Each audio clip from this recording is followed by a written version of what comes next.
Hi everybody, this is Laura Susan Johnson with Period Pieces. I want to thank all of my newest subbers. I have surpassed 350, I think. I'm not really good counter. I have no memory, no short-term memory. I have long-term, but no short-term memory. I just want to thank all of my subscribers, old and new, and I really appreciate that you've subscribed to me. Maybe I should have had some kind of 100 episode. Maybe I'll count and see if this is a 100 episode celebration or something, but I don't think so quite yet. The last couple of seasons I've been putting lots of distance between my episodes, mainly because, you know, suffering from Delta variant, possibly Omicron variant, not sure. But anyway, this episode is going to be a fun episode, I hope. At least it's a fun movie that I highly recommend if you want escapism. Well, all I know is the situation between Russia and Ukraine.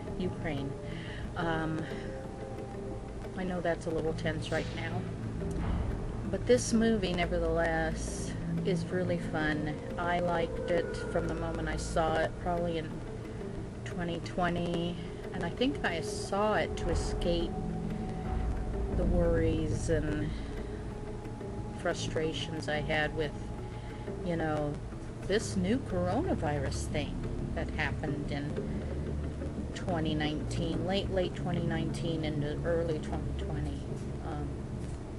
I just thought this movie is really fun, and it really helped me forget the pandemic for a couple hours. So it was released in the summer of 2019. I'm not sure what country it was released in before, as there are actors from Russia, Britain, Ireland, of course, and a lot of other places. A lot of the cast seems to be British or from the British Isles. Helen Mirren is, of course, British. Cillian Murphy is Irish. Sasha Luss, I believe, is Russian. Luke Evans is Welsh. So that's the four principal characters in the movie. It's very interesting, and it has this non-annoying way of flashing back and flashing forward and jumping back and jumping forward in order to keep you engaged, to surprise you. I've never seen Memento. I'm sorry, people, whoever believes that's required viewing and believes that whoever hasn't viewed it yet ought to be, you know, horsewhipped. I'll get in line for the whip. I've never seen Rashomon either. Rashomon, I don't know how you pronounce the name of that movie. These are movies that are flashbacky, and I've just never seen those movies before. This is the closest I've come to a movie that really relies on flashing back to things that have happened to tell the story of somebody and how they've become who they've become. It concerns a girl named Anna, a young woman named Anna, and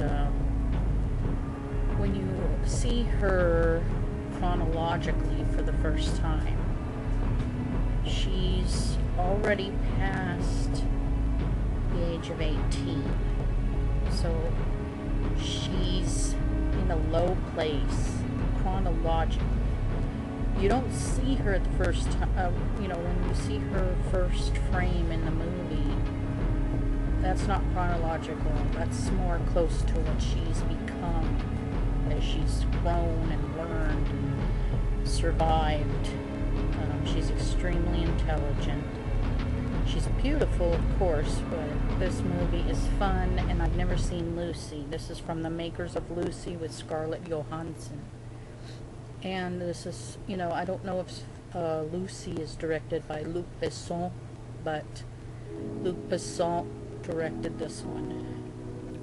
It begins in 1985 and ends perhaps in the mid to late 90s. Maybe it just spans a 7 to 10 year period. It's never set in the 2000s or 2010s or even today. It's not a modern story. It's definitely a period piece. So, KGB, CIA, supermodeling, spying,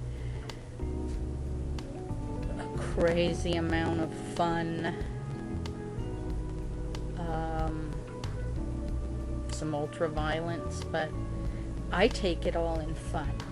You know, in this case, this movie, it's so much fun that even a lot of violence just didn't upset me, because I think it was meant to be a total diversion, a total escapism thing.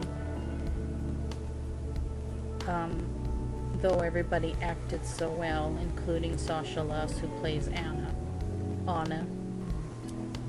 It's set in Moscow, it's set in Paris, it's set in New York, Milan. There's a really cool scene in Milan. It's just too good for me to talk a lot about it. It's just too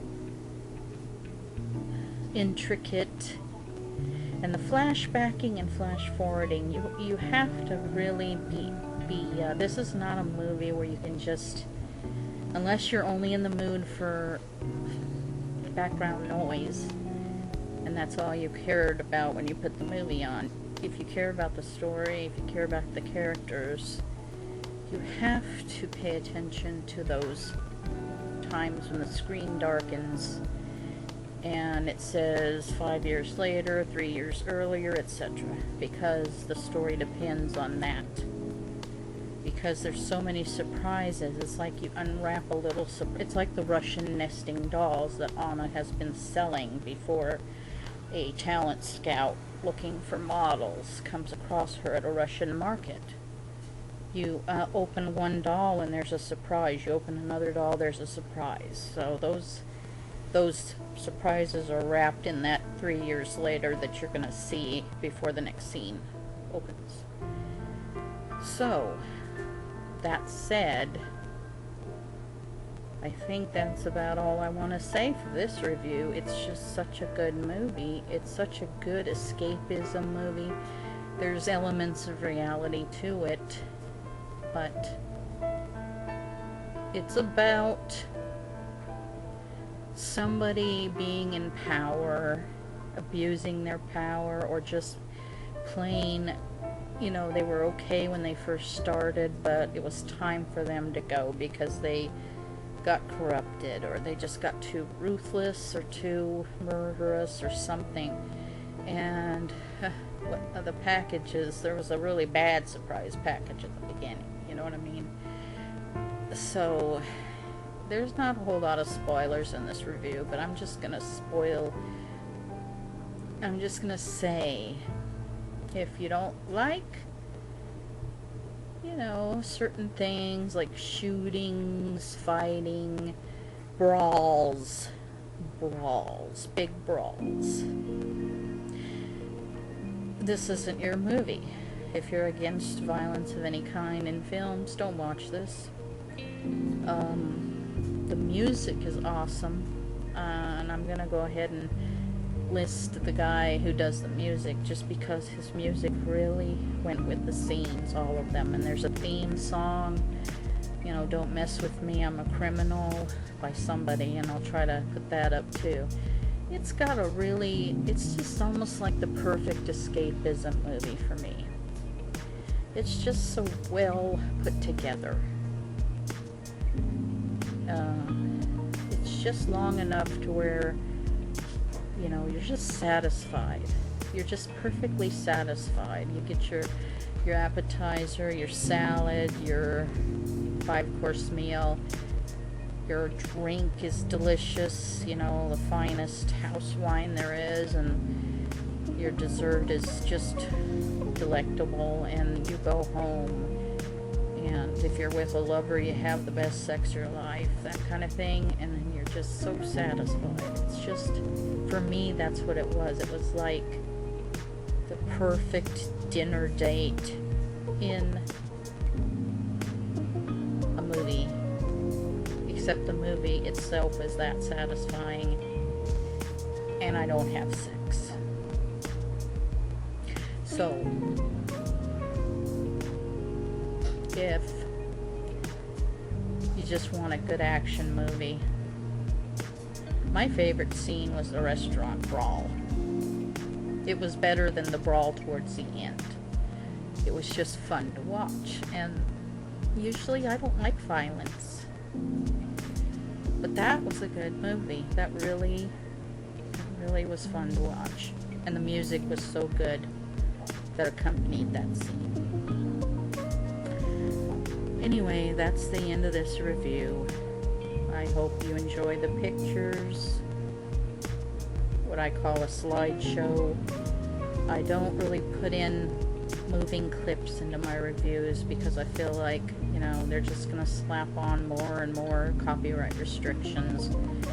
I've noticed in a lot of my favorite people's YouTubes that they're muting their music, and I'm sure they'll start muting a lot of my music because it's copyrighted. Even though I don't claim any monetary, I don't care about monetization. So, I wish you all a nice day, and we'll see you next time. Bye.